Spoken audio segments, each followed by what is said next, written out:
mentioned Ric Flair during the last break there. Well, I did, yes. And I know I said woo. You just heard boo with your ears. No. I'll trust the Facebook. Everybody knows that's woo. Anyways, Roddy Piper's birthday, if he was still alive. Roddy, born this date, 1954. Just remember, every time you think you've got all the answers, I change all the questions. That was Roddy Piper. Were you a wrestling fan as a youth, John? No. You hear that dismissive laugh? Oh, no. No, I like boxing. No, I was into international banking when I was a young man myself, yes. Boxing was great when we were younger. It was Muhammad Ali and Joe Frazier. I mean, those big names. It was, You could turn on your TV on commercial, regular over-the-air ABC television, watch Muhammad Ali fight Ken Norton on a Saturday afternoon back then. And love every. My mother was into boxing too, and I don't care what you say. I think that I just lost his name. The ABC announcer, much maligned. With down goes Frazier. Howard Cosell. Howard Cosell. I love listening to his narration. I was a big Cosell. My uncle hated Howard Cosell. I thought he was fun. I did too. Yeah. Also, Mr. Matt Harvey is here. Yes, and a huge wrestling fan growing up. Yeah. Absolutely. When I was younger, my guy was Bruno Sammartino. When I liked the Rock and Roll Express, Ricky Morton, but was my favorite, and Ric Flair, but one of the greatest childhood memories I have is when my dad and mom surprised me and they told me we were going to do something unfun, and then we showed up at the Coliseum in Roanoke, Virginia for the Great American Bash, 1986. Nice. You do remember that, huh? Travel for that. Oh, absolutely. Ric Flair, cage match with Ricky Morton. Awesome. My son was into wrestling when he was growing up, and we went to a book signing. Hulk Hogan had done a book signing. So I went up and met him, and he's a very nice man. Wow, he's big. He's huge. Big dude. Yes. Yeah, he bigger than he looks on television. Didn't even turn you into the Hulkster, huh? No. But he's very. He was very nice. Very nice to the kids. Yeah, that's how I got to meet Bruno Sammartino. I was producing a sports talk show at KDKA in Pittsburgh, and Bruno was one of the guests, and I got a chance to meet him. Wow. Frightening-looking individual in person, but a gentle bear of a man. He signed an autograph from my grandmother, who was from Sicily, and would watch wrestling religiously with her dear Bruno, right? Bruno Sammartino and Dominic DeNucci were tag team champions. She would sit on the end of her chair. Come on, bite him. She'd be for people to bite people. They're broken English. Our guest, Steve Allen, here from Homeland Security in Jefferson County. Great to be here, guys. His communications expert, Stephen Rivera, here as well. Good morning. Good to be here. Thank you. Stephen is young enough that I have shoes that are older than Stephen, which is both a testimony to his shoes that you wear to weddings and funerals. Just right? the good shoes, yeah. Twice a year. As you get older, more funerals than weddings. Yeah, exactly. Steve, good morning to you, man. Thanks for coming in. Glad to be here. Yep, it's a great opportunity to share more information. That's why we bring Stephen with us all the time to share the knowledge and just preparedness information. Yeah, so we enjoy this. We had a good tornado discussion before this. During the commercial break before we went on the air. This particular area, John was asking you earlier, is because the hills and the mountains and such. Is it less prone to tornadoes? Well, that's the general idea is that because we have the mountains that protect us, and like you said, Tornado Alley and Kansas and Indiana or Idaho and out toward the Midwest and the West, but we still get them. We've had them in Jefferson County. You were talking about in Northern Virginia. I remember a few years back there were, I think, 2 college students killed in I want to say College Park in Montgomery County. I believe there was a couple. PG I think County, PG. PG. It was PG. Oh, I'm sorry, PG. Yeah, College Park. For College Park, yeah. And they had the background. They were related to some of the well-known firefighters down that way. So yeah, it was unfortunate that occurred. Well, but we've gotten strong winds lately. Well, I'm There's sorry. been some good gusty winds lately, but not Oh quite yeah, tornado yeah. strength. And that's one thing that I think Stephen will talk about is our thunderstorms and the high winds and always that possibility. But Yeah. you know, we've got the experience within the Eastern Panhandle. I know in my years in Berkeley County, we had one tornado that came through, and we had a lot of damage. But knock on wood, no deaths or injuries. But yeah. I have a question for you. This is actually real life experience. My wife and I were driving. I drive a Jeep, which is only relevant, kind of. And there was a tornado. Brag There was a, about it, just brag. there was a I don't watch tornado. wrestling and drive a Jeep. There was a, In this particular case, boo! there was a tornado warning. And Yep. and we're kind of driving along. We're trying to think of what is our plan. Yeah, If you don't see try it, to outrun it in the vehicle, right? Yep. Stay in the car, got roll bars and that kind of stuff, or get out and get low into a ditch. And I'll let Stephen address that because he's the expert on it. He's been reading up on it a lot. Yes, I mean, the best thing to do is, of course, to find a building. We kind of had a similar encounter years ago when I was younger. We were on 81, and there was a tornado. And so we were able to get to a building and kind of get to a basement area. So kind of the first priority is see if you can get somewhere. But if you don't have that, If you don't have that, I guess just, The accepted is get out, go find a low-lying area. If nothing else, just lay flat. Yeah. That's it. Cover your head. because I can, taking Yeah. a ride in a flying car, even with roll bars, is going to be pretty. The bicycle jarring. with the dog in Yeah, the front, exactly. right? Yeah. But also, lying in like a drainage ditch is a good way to drown and get hit with flying Yeah, if debris. there's- It's it's a bad sandwich to eat, right? So no matter what bite you take. Yep. So one good thing too is to kind of you can kind of be proactive because like the weather can kind of be predicted by the weather, and you can kind of see what's on the horizon. So it's good just to monitor the weather, see what's coming up, so that you can hopefully avoid a situation like that. Also, you can sign up for notifications from your local county. Jefferson County, we have Everbridge. And so what that will do for you is kind of give you those tornado watches, tornado warnings. And if you see that tornado watch, what that means is that conditions are favorable for a tornado to happen. It doesn't mean that one is happening, but it means one could happen. So when you see that tornado watch come out, Change watch to warning. What's the difference now? yeah, so the difference is that a warning means a tornado is taking place. So when you see that tornado watch, what you want to do is begin to think about, if you're in that car, if you see a tornado watch, think about, okay, where can I go if there is a tornado? Is there a building close? Is there a place I can go to? So that if a tornado warning comes, that means there is one, then you can go act on that plan. And we had some tornadoes last year in Jefferson County. Was it last year or year before? Well, it's I know 2016 we had the one at the racetrack that took the roof off of one we've of had the some barns. since then. We had But one in we've had, Shepherdstown. Was it confirmed? Yes. Well, tornado, or was it straight line that caused the tree to fall down, and we did have a death from the tree falling down, but that was more of a straight Tornado. line. But yeah, I'm trying to recall. I remember a Close to confirmed Morgan's- tornado in in Morgan's Grove Park. Yeah. It came right through there. Yeah, that's right. We did have the trees down and so forth. Yeah, because I was Trough out Road doing was the area where I was checking out the damages and things like that. But yeah, there were a lot of trees down from that. But we were once again very fortunate that we didn't have any injuries that we were aware of, and or deaths, especially deaths. In that Netflix documentary Twister on the huge tornado that went through Joplin, Missouri, one of the things they were talking about is if you're on the highway and you're by an underpass, to try to go under the underpass or something to that effect. Do you think that's good advice or bad advice? We've always, well, I'll let Stephen. Okay, we've always been told not to do that, and I'm not sure what the reasoning. Well, I do know what the reasoning is, because if stuff is thrown up into the air and then spinning around and up in the underpass, it may you might catch it, hit you in the head or whatever. So and that's getting back to what John was asking about. Get out of the vehicle and lie low in the ditch. Of course, once again, ditches, if they do fill with water, then you have that additional problem as another problem to have to cope with drowning then. But yeah, they tend to say don't get in the underpass, don't use it that way.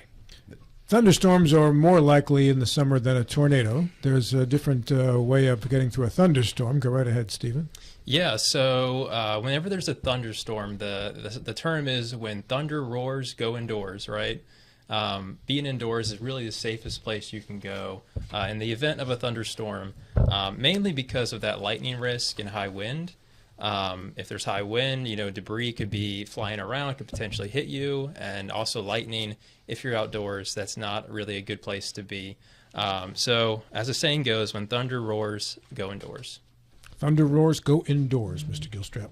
So, in your time as a firefighter and such, when these things happen, was that something that you would have to respond to as well as a EMT and firefighter?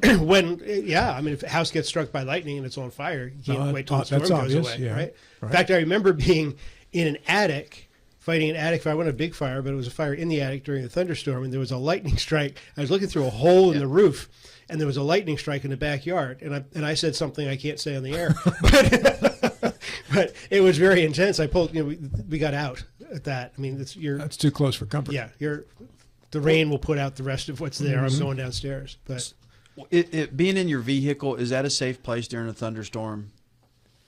Yes, I'll let Yeah. So it's a little bit different than a tornado, of course. If there is lightning and maybe you're on a hike and maybe you just got out of your car to go on that hike and then you see lightning, your car is going to be the safest bet. So again, you don't want to be touching anything metal in your car, but your car will be a safer spot than being outdoors. All right. So let's say you are outdoors, like Mr. Harvey said, and you got a choice between open field or forest, trees, something to that effect. Where's your better odds of surviving? Good question. I might pass this one to Steve. Okay. Smart move, by the way. Well, one thing to worry about is the trees are going to get struck. They're the elevation and so forth, so the trees. But if I'm in an open field, am I not the highest point in the open field? Lay low. Yeah. Once again. But, if at all stand possible. next to Bodwell. Give him your one eye. Yeah. Or if you have a really fat friend, go to that route as well, because they'll be a little bit higher up than you will be.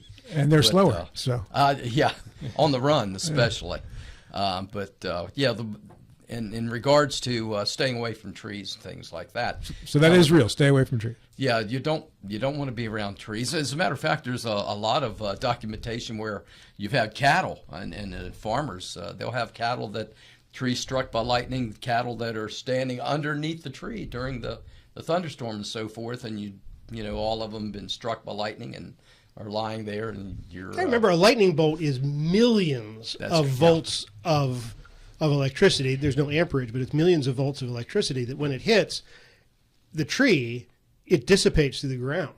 So if you're on the ground at the base of a tree, you're having a bad day. Yeah. It's and along those lines, something else that happens if a power line comes down on your car, that happens a lot actually in my experience.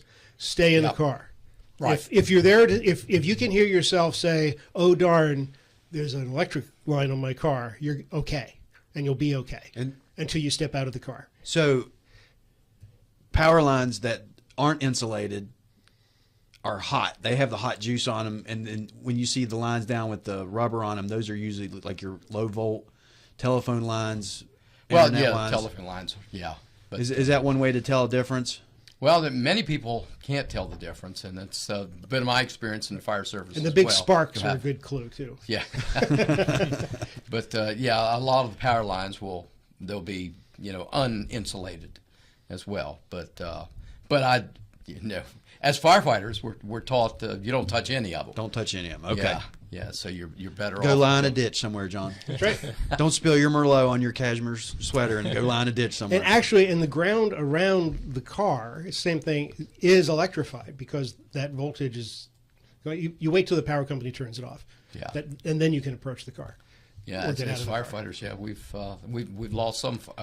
We've been very lucky within Jefferson and Berkeley County not losing any firefighters to being electrocuted like that. But there have been instances where firefighters have got too close to the charged power line and been electrocuted. Yeah. There was a guy, and this may go back 20 years, maybe a little bit less. I don't recall. It was in Maryland, and I think it was somewhere around Frederick County, but I'm not 100% certain, that was struck by lightning on his deck. And that was the news story. And then it became the world turned on this guy. Well, if you're dumb enough to be on your deck during a thunderstorm, you deserve to get struck by lightning. You know how people are in comment sections, right? Yeah.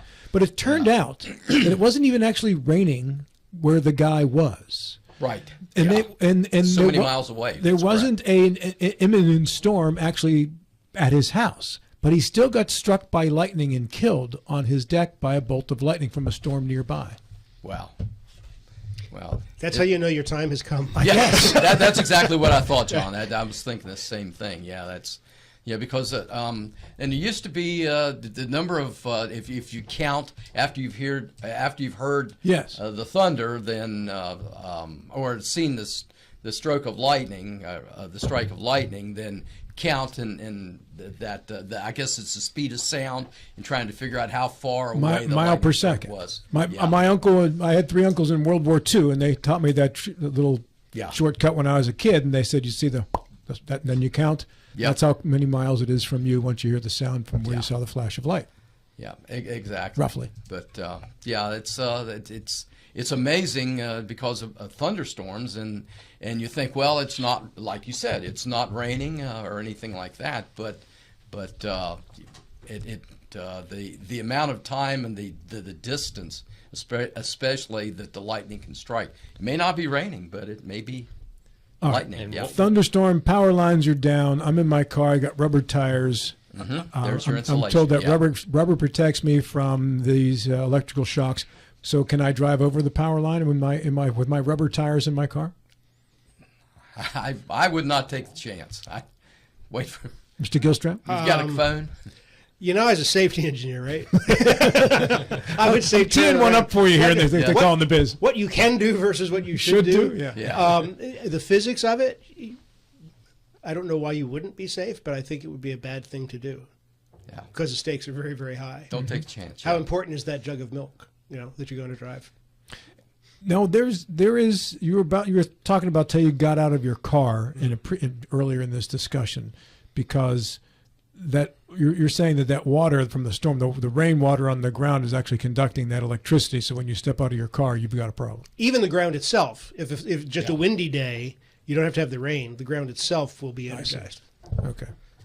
All right, Stephen? Yeah, and something else to add. I was thinking of the tree example.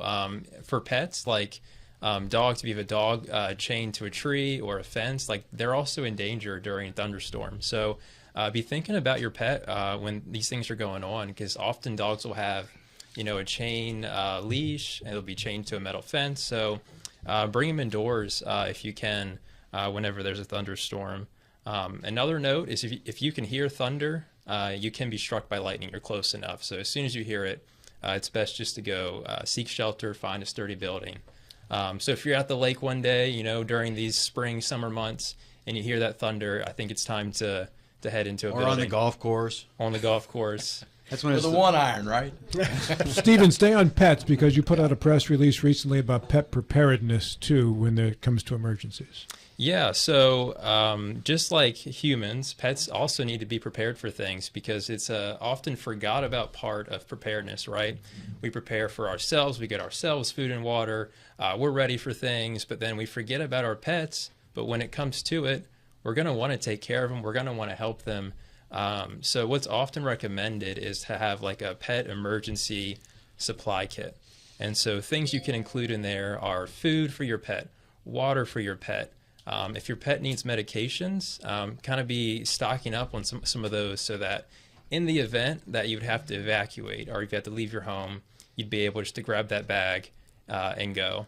So just have whatever you need to supply your cat, your dog, your guinea pig, whatever it may be, for however long you may think. And while we're on that topic, if I can Absolutely interject, we will be on June 7th. June 7th at Bark in the Park. Well, if you call it celebrating, but with Bark in the Park by the Animal Welfare Society from Jefferson County. But we'll have a booth at Bark in the Park there at Charlestown Memorial Park. So we will be there to give out more information on pet preparedness. Final storm question for you comes from one of our viewers, Eric O'Rourke. After stating that you guys could never work outdoors for a living, he asks, are you allowed to shower during a storm? So that's a good question. The answer is no. Lightning can travel through plumbing. So in the event of a thunderstorm, you can get out of doing dishes, right? So Nice, Harvey. you don't want to use running water, don't want to take a shower, don't wash your hands. So yeah, avoid running water during a lightning storm. Don't even wash your hands. Yeah, you want to avoid, because it can travel through the plumbing, so you are putting yourself at a slight risk when you utilize the water. My mother used to always tell me that as a kid. Don't shower during a storm. Yeah. So it wasn't just an old wives' tale. It was, in fact, factual. Yes, sir. And ready.gov as well as the American Red Cross recommend don't do it. So Yep. Okay. My inner 12-year-old went to, what about peeing? But That's a good question. Can you do number 2 during a thunderstorm? That's for another segment. We'll save it for another time. But one more You got 20 seconds. Go ahead. One more thing, sign up for Everbridge. Go to jeffersoncountywv.org, hit weather alert, sign up, and you can get all these notifications right to your phone. It's super useful and helpful. And that's the equivalent of Alert Berkeley in Berkeley County, correct? Exactly. They'll let you know when it's foggy at 2:30 in the morning. only you. We've taken Only you, Harvey. everybody's but yours, Matt. I would keep sending him those, even if they're not true, just to wake him up. Stephen, thank you. We're back with the final minute after these.